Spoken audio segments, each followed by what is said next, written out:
एक बार फिर से आप सभी हजरात का आपके अपने ही चैनल वाये ऑनलाइन पर खैर मकदम करते हैं, इस्तकबाल करते हैं।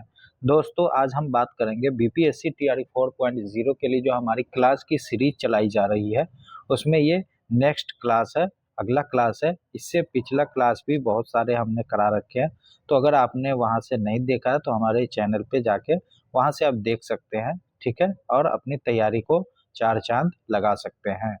अगर आप इसके अलावा कोई भी कॉम्पिटिटिव उर्दू एग्जाम्स की तैयारी कर रहे हैं तो वहाँ भी ये क्लास काफ़ी आपके लिए हेल्पफुल रहेगा। तो चलिए शुरू करते हैं। दोस्तों, आज हम पढ़ेंगे फिराक गोरखपुरी के बारे में, इनके हयात व खिदमात के बारे में। ठीक है, फिराक गोरखपुरी 28 अगस्त 1896 में जिला गोरखपुर में पैदा हुए। कहाँ पैदा हुए?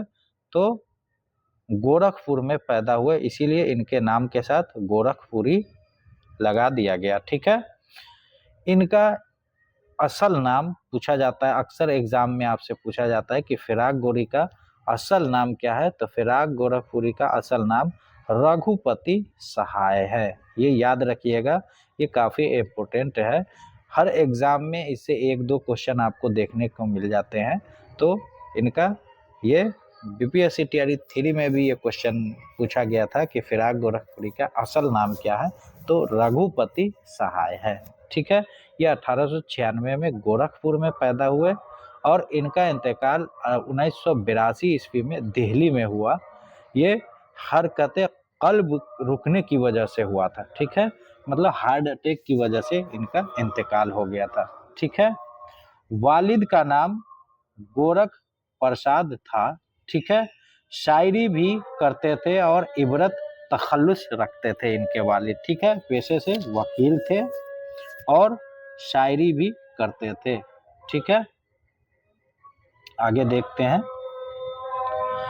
शायरी में फिराक के उस्ताद प्रोफेसर नासिरी, यानी पहले उस्ताद इनके प्रोफेसर नासिरी थे और उसके बाद वसीम खैराबादी और रियाज खैराबादी हैं। ठीक है, फिराक ने बीए इलाहाबाद यूनिवर्सिटी से किया। ठीक है, बाकी इसमें बहुत सारी चीज़ें दी गई है, तो हमारा यूट्यूब चैनल ये क्या बोलते हैं, आप हमारे टेलीग्राम से जुड़ जाएंगे तो वहाँ पे आपको ये पीडीएफ हम प्रोवाइड करा देंगे, तो वहाँ से आप और भी पढ़ाई कर सकते हैं। ठीक है, हमने इसमें मेन पॉइंट को हाईलाइट किया है, तो वो आप देखिए, वो आपके एग्ज़ाम के लिए काफ़ी हेल्पफुल रहेगा। ठीक है, फिराक के कलाम में हिंदुस्तानी, ये वाला पॉइंट काफ़ी इम्पोर्टेंट है। फिराक के कलाम में हिंदुस्तानी देवमालाई अनासिर का असर सबसे ज़्यादा है। ये एनसीईआरटी में भी दिया हुआ है, तो इसको आप मार्क करेंगे, ये काफ़ी इम्पोर्टेंट है। बकौले फिराक उन्होंने 19 बरस के होने के बाद शायरी शुरू की, यानी फिराक गोरखपुरी खुद कहते हैं कि हमने 19 बरस से अब शायरी करनी शुरू कर दी, जब 1916 ईस्वी में उन्होंने शायरी का आगाज हुआ था। अगर पूछता है तो कब, तो 1916 ईस्वी में, और कितनी बरस की उम्र में, तो 19 बरस की उम्र में। ठीक है, उसके बाद फिराक ने मीर मजहबी ज़ौक़ दाग और नासिक का असर कबूल किया था। किसका? तो ये याद रखिएगा, फिराक ने मीर मजहबी और ज़ौक़ दाग और नासिक का असर कबूल किया था। फिराक उर्दू के अलावा अंग्रेज़ी, हिंदी और संस्कृत अदब से भी गहरे वाकफियत रखते थे। वो उर्दू के अलावा अंग्रेज़ी, हिंदी और संस्कृत भी जानते थे। देवमालाई अनासिर फिराक की शायरी में जा बजा नज़र आते हैं, हर जगह नज़र आता है। ये इनका शायरी का अहम खुसूसियत था, देवमालाई अनासिर। ठीक है, अब हम आगे देखते हैं। फिराक की शायरी का लबो लहजा सुकून, नरमी और ठंडक से पहचान लिया जाता है। इनकी बात में इतनी सुकून है, नरमी है और बहुत ही मिठास यानी ठंडक है, जिसे आप अगर सुनेंगे तो आपको खुद ही पता चल जाएगा कि ये फिराक गोरखपुरी का शेर है या अशआर है। ठीक है, उसके बाद फिराक के कलाम की अहमियत, अहम खुसूसियत, जिनसियत, जमालियात, फितरत परस्ती और हिंदुस्तानियत हैं। मतलब उनके कलाम की जो अहम खुसूसियत है ये भी है कि जिनसियत है, जमालियात है और फितरत परस्ती और हिंदुस्तानियत उनके अंदर काफ़ी कलाम में पाई जाती है। अपने मुल्क से मोहब्बत की निशानी है। ठीक है, उसके बाद फिराक ने जमालियाती रुबाइयात कही हैं। फिराक उर्दू के तासुराती नक्काद हैं। पूछा जाता है कि तासुराती नक्काद किसे बोला जाता है, तो फिराक गोरखपुरी को। अब देखिए मेन पॉइंट आपको बताएंगे। फिराक को गुल नगमा पर साहित्य अकेडमी अवार्ड 1962 में मिला था। ये क्वेश्चन अक्सर पूछा जाता है। स्टेट में भी हमने 2000 जो अभी स्टेट हुआ था बिहार में, वहां भी ये क्वेश्चन देखने को मिला था। फिराक को गुल नगमा पर साहित्य अकेडमी अवार्ड कब मिला था, तो 1962 को। याद रखिएगा, इन्हें किस पे मिला था, तो गुल नगमा पे इन्हें मिला था। फिराक को पद्म भूषण और सोवियत लैंड नेहरू अवार्ड 1968 में मिला था। ये दोनों अवार्ड कब मिला था, 1968 में, पद्म भूषण और सोवियत लैंड। फिराक को गुल नगमा पर ज्ञानपीठ अवार्ड भी मिला है, तो ये कब मिला, 1969 को। ये काफी इंपोर्टेंट है, ये जरूर याद रखिएगा कि ज्ञानपीठ अवार्ड कब मिला था, तो 1969 को। किस पर, तो गुल नगमा पर। ठीक है, उसके बाद आगे देखते हैं, फिराक के कारनामे देखते हैं। तोहफे खुशतर, ये इनका पहला शेरी मजमुआ है जो 1922 में शाया हुआ था। ये काफ़ी इम्पोर्टेंट है, हो सकता है कि बीपीएससी टीआरई 4.0 में इसको ज़रूर पूछ लिया जाए, तो आप इसको ज़रूर मार्क करेंगे कि पहला शेरी मजमुआ इनका क्या है, तो तोहफे खुशतर, जो 1922 ईस्वी में शाया हुआ था। उसके बाद शोले साज, उसके बाद ये 1945 में। रूह कायनात, जून 1945 में ये भी शाया हुआ था। शोले साज और रूह कायनात ये कब शाया हुआ, तो 1945 में। ये भी याद रखिएगा, ये इम्पोर्टेंट है, रूह कायनात। ठीक है, उसके बाद रुबाइयाँ और नज़में, ये जो है रुबाइयाँ भी है और नज़में भी है। उसके बाद इनकी एक रूप जो है 1946 में रुबाइयों का मजमुआ है, जो काफ़ी इम्पोर्टेंट है। ये अक्सर एग्जाम में पूछ लिया जाता है कि रूप क्या है, तो फिराक गोरखपुरी का रुबाइयों का मजमुआ है, क्योंकि ये गज़ल के साथ साथ रुबाइयाँ भी लिखे हैं। रुबाइयों के लिए भी इन्हें जाना जाता है।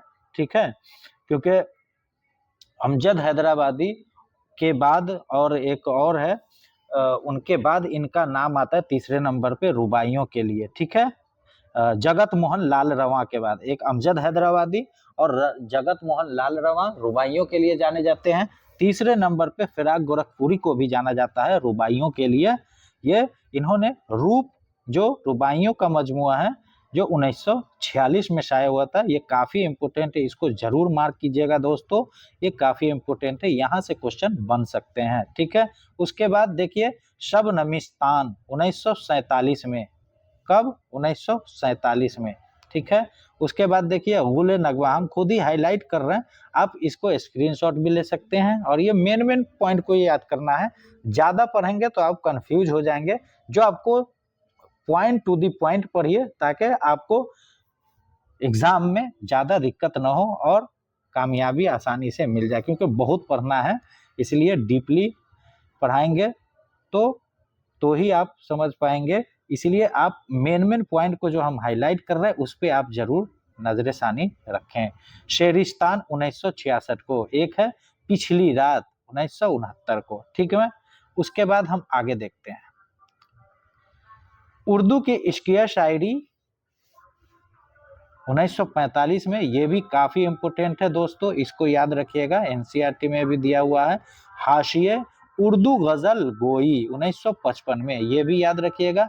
उसके बाद है एक तनकीदी मज़ामीन के मजमूए अंदाजे, ये भी काफी इम्पोर्टेंट है। उनका एक खुतूत का मजमुआ काफी इम्पोर्टेंट है, मन आनम, जो 1962 में शाये हुआ था। ये उर्दू, ये दरमियान नकूश के मुदीर मोहम्मद तुफैल के नाम, किनके नाम, तुफैल के नाम लिखे हुए खुतूत का मजमुआ है। ठीक है, उसके बाद आगे देखते हैं।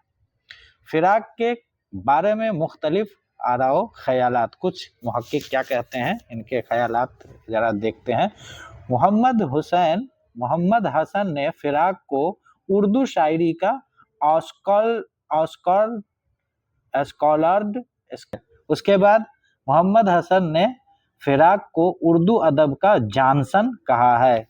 तो मोहम्मद हसन ने दो चीज कहा है, स्क्रॉल्ड और जानसन। ये किसने कहा? तो मोहम्मद हसन ने। उसके बाद देखिए, फिराक ने उर्दू में हिंदुस्तानी देवमालाई तसव्वुर जमाल की तर्जुमानी की है, ये गोपीचंद नारंग कहते हैं।